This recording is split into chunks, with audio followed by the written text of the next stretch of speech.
વડગામના ધારાસભ્ય જિગ્નેશ મેવાણી દ્વારા વડાપ્રધાન નરેન્દ્ર મોદી વિરુદ્ધ એક સભામાં કરવામાં આવેલા કથિત વાણી વિલાસને કારણે મોટો રાજકીય વિવાદ સર્જાયો છે। આ નિવેદનને ગુજરાતના સંસ્કાર વિરુદ્ધ અને લોકશાહીને ઠેસ પહોંચાડનાર ગણાવી તેની તીવ્ર નિંદા કરવામાં આવી છે। આ નિવેદન બક્ષીપંચના નાના સમાજમાંથી આવતા વડાપ્રધાન અને તેમના માતાનું અપમાન હોવાથી સમગ્ર બક્ષીપંચ સમાજ તથા અનુસૂચિત જાતિ સમાજમાં આક્રોશ ફેલાયો।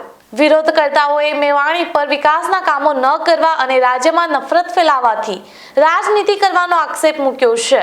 વિરોધ પક્ષે તાત્કાલિક માફીની માંગણી કરી છે અને જો મેવાણી માફી નહીં માંગે તો સમગ્ર અનુસૂચિત જાતિ સમાજ દ્વારા ઉગ્ર વિરોધ પ્રદર્શન કરવાની ચીમકી ઉચ્ચારવામાં આવી છે।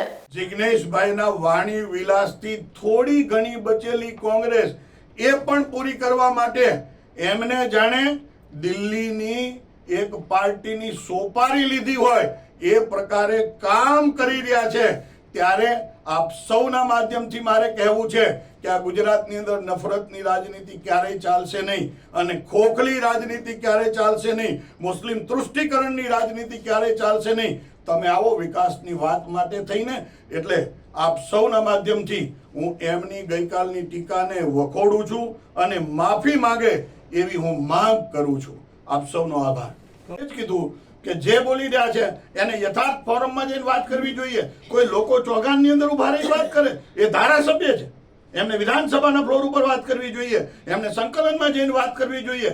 એના બદલે ફક્ત ને ફક્ત સોશિયલ મીડિયાની વાત, અને એ પણ સાહેબ આ ગુજરાતની અંદર એ પોલીસ કર્મચારીઓ જે પોતાનું પરિવારનું ત્યાગ કરી અને સતત ખડે પગે ઉભા રહે એને અભદ્ર ભાષામાં એવું કહેવાનું તમારા પટ્ટા ઉતારી લઈશ, આ કયા પ્રકારની ભાષા છે? આ ગુજરાત ક્યારેય સહન ન કરી શકે આ ભાષાને।